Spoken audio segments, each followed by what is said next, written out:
ओम श्री सद्गुरुदेव भगवान की जय।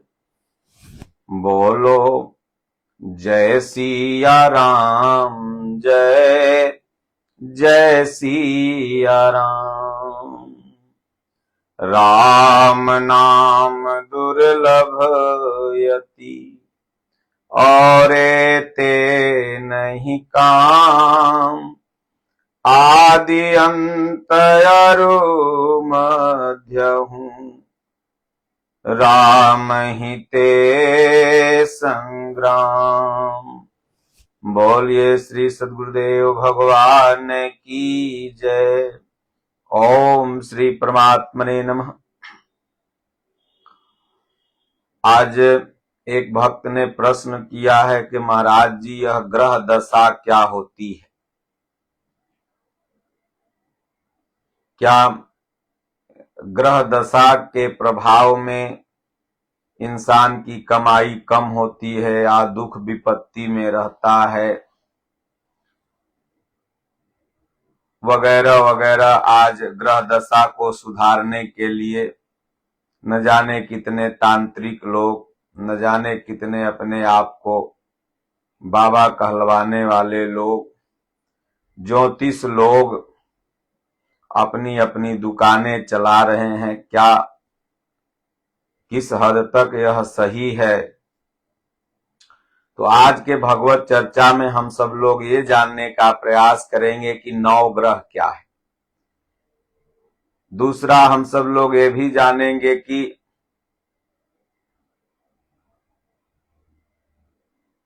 हनुमान जी को शनिवार के दिन क्यों पूजा जाता है।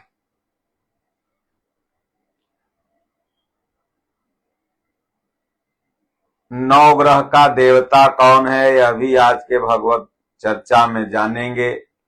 और शनिवार के दिन शनि देव पर सरसों का तेल क्यों चढ़ता है, यह भी आज के भगवत चर्चा में जानने का हम लोग प्रयास करेंगे। प्रश्न लगभग सबका ही है। थोड़ी सी जीवन की स्थिति परिस्थिति डगमगाती है तो आदमी सोचता है कि ग्रह दशा खराब हो गई। यहां तक कि बड़े बड़े चैनल भी सुबह में तमाम ग्रह दशाओं पर ही अपना 1 घंटा आध घंटा का शो दिखाते हैं। यह राशि वाले ये करें, यह राशि वाले लाल फूल चढ़ाएं, तो यह राशि वाले तेल चढ़ाएं, तो यह राशि वाले सोना दान करें, तो यह राशि वाले ये करें तो वो करें। किसी की कुछ राशि है, किसी की तुला है, किसी की मकर है, वगैरह वगैरह। आखिर में गीता और रामचरितमानस में क्या इन ग्रह दशाओं का जिक्र है? क्या सनातन धर्म में इन्हें रियल कहा गया है या रूढ़ी कहा गया है? ज्योतिष को हमारे महापुरुषों ने कितना माना है और आपके भी जीवन में ज्योतिष कितना सही खरी उतरती है, आप भी प्रैक्टिकल करके देख लें। साधारण सी बात है कि अगर जीवन आपको मिला है तो सुख और दुख आपको मिलना तय है। भगवान श्री रामचंद्र जी अवध में आए और जब अवध से चले गए बन गए तो वहां पर भी विपत्ति का पहाड़ टूट गया। लेकिन भगवान श्री राम कहीं झरवाने फुकवाने हाथ दिखवाने नहीं गए। लेकिन अगर आम इंसान पर इस तरह की विपत्ति पड़ती है तो हड़बड़ा जाता है, धैर्य खो बैठता है। तो सबसे पहले हम सब लोग ये जानने का प्रयास करेंगे कि ये 9 ग्रह कौन कौन से हैं। पहला सूर्य है, दूसरा चंद्रमा, तीसरा बुध, चौथा शुक्र, 5वां मंगल, 6वां गुरु और 7वां शनि, 8वां राहु और 9वां केतु, ये 9 ग्रह माने गए। अब इन ग्रहों का प्रभाव इन भूमंडल पर हो सकता है, लेकिन मनुष्य के शरीर पर इनका क्या प्रभाव?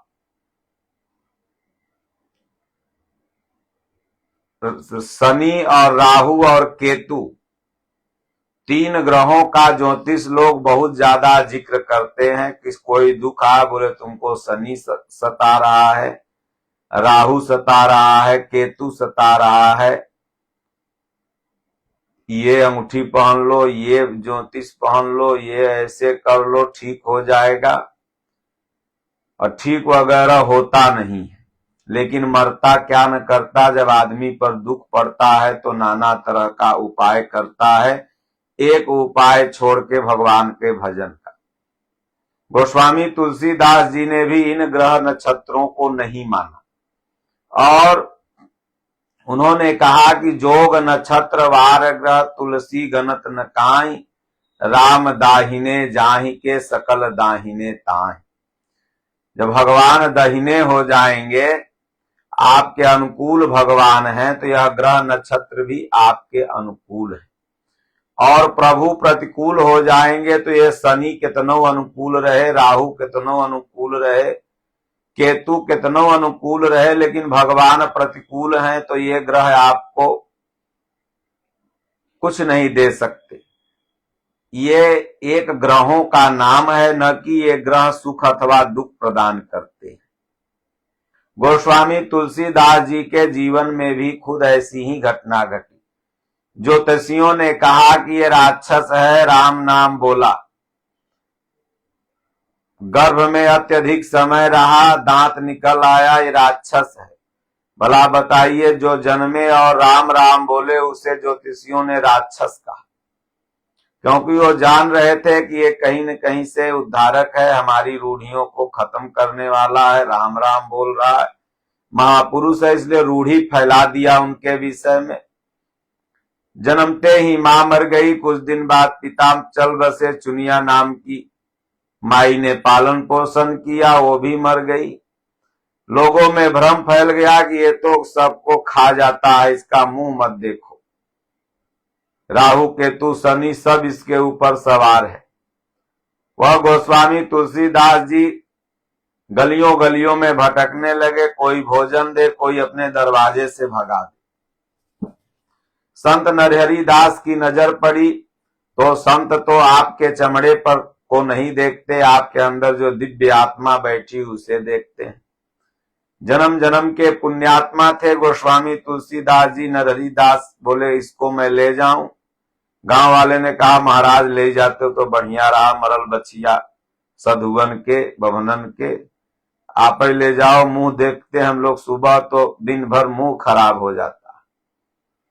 वहीं गोस्वामी तुलसीदास जी पर गुरु की कृपा हुई, आज घर घर में रामायण गाई जा रही है, उनका घर घर में लोग मुंह देख रहे हैं। तो ज्योतिषियों ने क्या कहा, हुआ क्या? इसलिए आपके भी जीवन में इन ज्योतिष का कोई अस्तित्व नहीं है अगर भगवान अनुकूल हैं तो।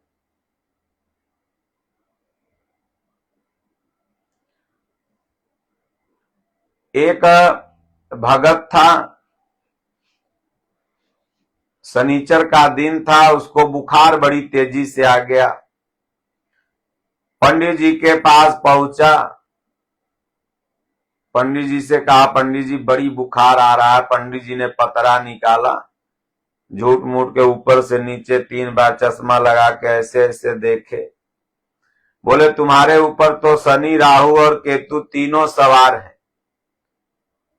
भला बताइए, आदमी एक छोटा सा कि 10 किलो माथा पर वजन रख दो तो लगता है कब बाहर फेंक दे, हाथ में 10 किलो का थैला नहीं उठता। और जेकरे ऊपर इतने बड़े बड़े शनि और राहु और केतु, इतने बड़े बड़े ग्रह सवार हो जाए, वो बेचारा तुरंत खत्म हो जाएगा कि वो बचेगा क्या? शरीर है, बुखार खांसी सर्दी जुकाम तो होता ही रहता है, और हम सब लोग ऐसी बातों को मानते भी हैं। सब कोई पढ़ा लिखा है, बीए एमए एमएससी किया है, लेकिन इन सब कपोल कल्पित विचारधाराओं में रहता है। बेटी की शादी नहीं तो पर्चा निकलवाने चल गए, घर में धन नहीं तो फिर नारियल चुनरी जाके बांध दिए, तो धन आ गया क्या? हाँ, धर्म आपको करना है, लेकिन धर्म जो होता है वो आत्म शांति के लिए होता है, स्वरूप प्राप्ति के लिए होता है, ज्ञान के लिए होता है, न कि भ्रांतियों के लिए। इसलिए सद्गुरु संत महापुरुष जो भी दुनिया में हुए अपने शिष्यों को ज्ञान का उपदेश दिया। भगवान श्री कृष्ण ने सबसे बड़ा गुरु थे, कहा गया कि वंदे कृष्णम जगत गुरु, और जो जगत के गुरु भगवान श्री कृष्ण है, क्या उन्होंने इन रूढ़ियों का स्थान दिया? क्या अर्जुन को इन रूढ़ियों को करने को कहा? भगवान कहते हैं, अर्जुन सारे धर्मों के पचड़े में इधर उधर जो भटक रहा है, सब त्याग और मेरी शरण में आ, मैं तुम्हें सर्व पाप से मुक्त कर अपने स्वरूप को प्रदान कर दूंगा। जो दुनिया का सबसे बड़ा गुरु है वो यह कह रहा है, और आप इन छोटे मोटे गुरुओं से कहीं हाथ दिखा रहे हैं, कहीं जंतर पहन रहे हैं, कहीं माला पहन रहे हैं, कहीं कुछ पहन रहे हैं, और सोच रहे हैं कि आपका कल्याण हो जाएगा। तो कहा कि तुम्हारे ऊपर राहु केतु शनि सब भारी है। तो कहे गुरुदेव भगवान तब क्या करें पंडित जी? बोले क्या करोगे? करिया गाय खूब बढ़िया रहे, एकदम थान ओन सब काला रहना चाहिए, उसका पोंछ भी काला रहना चाहिए, और शनिवार के दिन लाओ और मैं पूजा करा दूंगा, तुम्हारा साढ़े साथी शनि राहु सब एकदम शांत हो जाएगा। तो उसने कहा महाराज करिया गाय कहाँ मिलेगी, हमारे पास तो करिया गाय नहीं है। तब पंडित जी सोचे जजमान तो छटक जाएगा। बोले अच्छा करिया गाय नहीं तो कोई बात नहीं, करियई तिल्ली, सावा मन बढ़िया करियई तिल्ली लाओ, उसी पर पूजा करा देंगे। तो कहा कि अरे अभी तो पथरा पड़ गया गुरुदेव, शनिचरा को शांत करने के लिए, साढ़े सतिया को शांत करने के लिए करियई तिल्ली कहाँ से लाएं? तो गुरु महाराज के अच्छा करिया सरसों का तेल लियाओ जाओ 11 किलो, और तुम्हारे नाम पर शनि देव पर चढ़ा देंगे। पंडित जी देखे करे भाई कम से कम पेरावल तेले आ जाएगा, 11 किलो तो पंडिताइन कम से कम 2 महीना छौकेंगी, बढ़िया बघारेंगी कलौजी, अब भुजिया चलेगा, नहीं तो सरवा भागिए जाएगा। करे महाराज इस बार सरसों हुआ कहाँ, करिया सब पियर सरसों लगा दिए थे। बोले जो ससुरा कोनो बनिया के दुकान से करिया कपड़े कम से कम 11 मीटर लेते आओ, देखे कि चलो कम से कम अंगोटा लंगोटा बनाने के लिए काम देगा। बोले महाराज कुछ पैसा कौड़ी है ये नहीं है, बड़ी गरीबी है, कहाँ से 11 मीटर कपड़ा लाएं। तब पंडित जी को गुस्सा बड़ा, बोले भाग ससुरा, जब तोरे पास कुछ है ये नहीं तो शनिचर तोर का बार उखाड़ी, भाग यहाँ से, कुछ रही तब न शनिचर उखाड़ी तो, जो भाग यहाँ से, भगा दिए। तो आपके पास अगर धन संपत्ति बहुत कुछ भरा पड़ा है, ग्रह गोचर ज्यादा आते, आप पटना जाते होंगे, आपने अपने शहरों के नजदीक अगल बगल जाते होंगे, हाईवे पर ओवरब्रिज के नीचे गोलंबर के अगल बगल तमाम गरीब ऐसे ही टेंट पंडाल लगा के 2 ईटा सरिया करके और बेचारे खाते बनाते रहते, कहां उनके ऊपर शनि और साढ़े साती आ रहा, खा पी करके मस्त है। जेकरे पास है वो करे पास गरह है, अंगूठी है तो यह बना लो तो वह बना लो, और जेकरे पास कुछ है ये नहीं तो ग्रह नक्षत्र का उखाड़ेगा। इसलिए यह एक भ्रांति है, आपके अर्थ का शोषण करने का एक तरीका है। हनुमान जी का एक दिन मन बड़ा भारी था, क्योंकि शनिवार के दिन आप देखते हैं कि हनुमान जी की पूजा होती है। तो क्यों होती है हनुमान जी की पूजा शनिवार को? हनुमान जी लंका में गए थे माता सीता की खोज करने के लिए। इतना बड़ा शनिदेव जो आपको सताता है, वह दुनिया का सबसे बड़ा पापी व्यक्ति रावण था, और उस रावण के चरणों के नीचे कैद था वह शनिदेव। हनुमान जी को दया लगी, हनुमान जी ने छोड़ा दिया। हनुमान जी ने कहा कि देख शनिवार के दिन जो मेरी पूजा अर्चना करेगा उसके पास तुम मत जाना, लेकिन ये था बड़ा बदमाश। एक दिन हनुमान जी बैठ के राम राम जप रहे थे, माथा भारी हो चला था। हनुमान जी ने कहा, भाई आज माथा भारी क्यों है? गए पहाड़ उठा के रख लिया। हनुमान जी की आदत पहाड़ उठाने की तो बचपन से थी। जब लगा ऊपर से भारी, तब शनिदेव चिल्लाया, बोले हनुमान जी पथरा हटाइए। बोले तू कौन है? बोले हम शनिचरा। बोले वही शनिचरा जिसको रावण अपने चरणों के नीचे दबाए हुए था? बोले हाँ हाँ। बोले तू हमारे माता कैसे आ गए रे? चल भाग, हरिभक्तन के पास न आए भूत प्रेत पाखंड। जिस घर में भगवान की नाम हो, जिस घर में भगवान की चर्चा हो सुबह शाम, जिस घर में भगवान का दीपक बत्ती हो, जिस घर में सत्संग पूजा अर्चना होता हो, जिस घर में एक परमात्मा की भक्ति होती है, उस घर में तू आज के बाद जाना मत। तो भगा दिए। एक व्यक्ति जा रहा था, रास्ते में ज्योतिषी मिल गए। उसने कहा, महाराज मेरा हाथ देखो। तो बड़ी बड़ाई किए, बोले तुम्हारी लक्ष्मी रेखा एकदम क्लियर है और विद्या रेखा भी भरपूर है, शादी भी 2 ठो लिखा हुआ है। खूब बड़ाई करे। बोले लाओ 500 फीस। तब बोले, महाराज आप सवेरे निकले थे तो अपना हाथ नहीं देख के निकले थे कि आज जो पहले मिलेगा वो लंठे मिलेगा, उसके पास 500 रुपया नहीं होगा।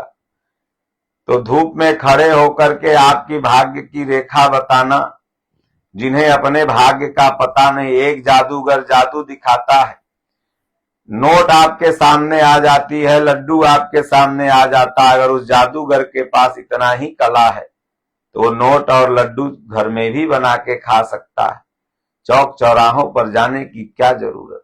ये एक हाथ की और मन की, बुद्धि के, दिमाग की ये सफाई है, ये कला है, न कि कोई ये ग्रह नक्षत्र होता है। ये 9 ग्रह के देवता हैं भगवान शिव। इस पूरी सृष्टि को, पूरे ग्रह संचालन को नियंत्रित करता है शिव। शिव सदगुरु के प्रतीक हैं। कहें वंदे बोधमयम नित्यम गुरुम शंकर रूपिणम। गुरु ही शिव हैं और शिव ही गुरु हैं। और ये ग्रहों के देवता हैं। जो सदगुरु की शरण में चला गया, भगवान की शरण में चला गया, उसे न सूर्य न चंद्रमा न बुध न शुक्र न मंगल न गुरु न शनि न राहु न केतु, कोई भी ग्रह उस पर प्रभाव डाल ही नहीं सकते।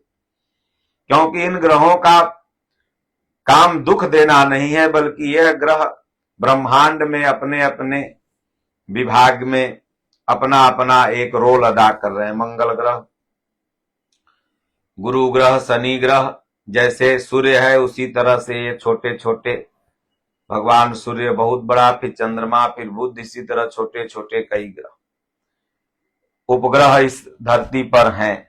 ये कोई इंसान को सुख अथवा दुख नहीं देते, ये केवल बुद्धिजीवियों के बुद्धि की उपज है। हर देवी देवता को अपना एक भोग लगाया जाता है। उसी तरह शनिवार को शनि देव को सरसों का तेल कहते हैं लोग, चढ़ाने से घर में सुख समृद्धि आती है। जितने देवता देवी की पूजा, सब में है लिखा हुआ फायदा में कि घर में सुख समृद्धि आएगी, कलेश भागेगा, फल ना देखना। सरसों का तेल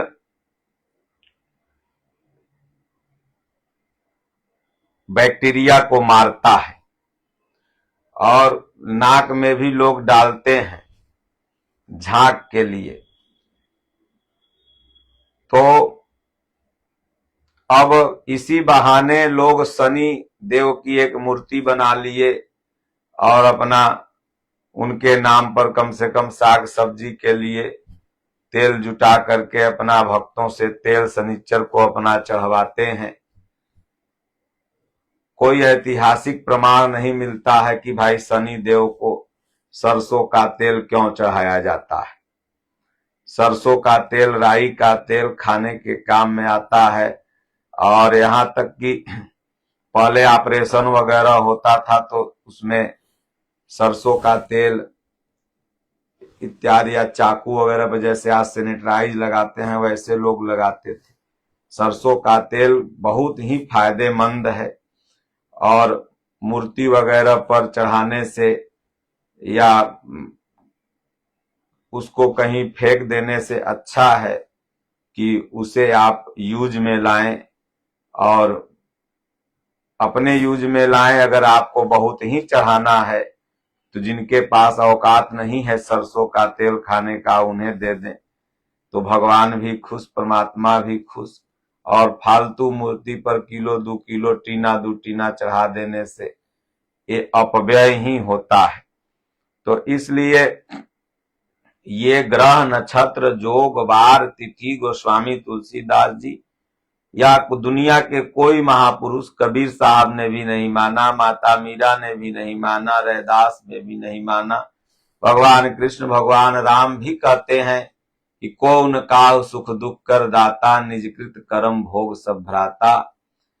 जोग वियोग भोग भल मंदा, हित अनहित मध्यम भ्रम फंदा, धन निधाम धनपुर परिवारु, स्वर्ग नरक जहाँ लग व्यवहारु, देखिए सुनिए गुनिय मन माही, मोह मूल परमारथ नाही। तो कौन काल सुख दुख कर दाता, भगवान कहते हैं न शनि ग्रह न मंगल ग्रह ये सुख और दुख देते हैं, बल्कि निजकृत कर्म भोग सब भराता। ये निजकृत कर्मों का भोग ही सब कोई भोगता है। इसलिए अपने कर्म को हमेशा पॉजिटिव रखें, अच्छा रखें। सारे ग्रह आपके अनुकूल हैं, और नहीं तो उधर से आओ शनि ग्रह को तेल चढ़ा के और इधर तनी चोरी कर लो तो पुलिस तुरंत पकड़ करके डाल देगी जेल में, तो शनि ग्रह तो चढ़ गया माथा पर। तो इसलिए कर्म अगर सही करोगे तो तेल चढ़ाओ चाहे मत चढ़ाओ, कोई फर्क नहीं पड़ने वाला। और अगर कर्म गंदा है तो कितनों तेल चढ़ाते रहो शनि देव पर, कितनों मंगल करते रहो, तो एक दिन तुम्हारे कर्मों की सजा मिलेगी ही मिलेगी। बोलो गुरुदेव भगवान की जय।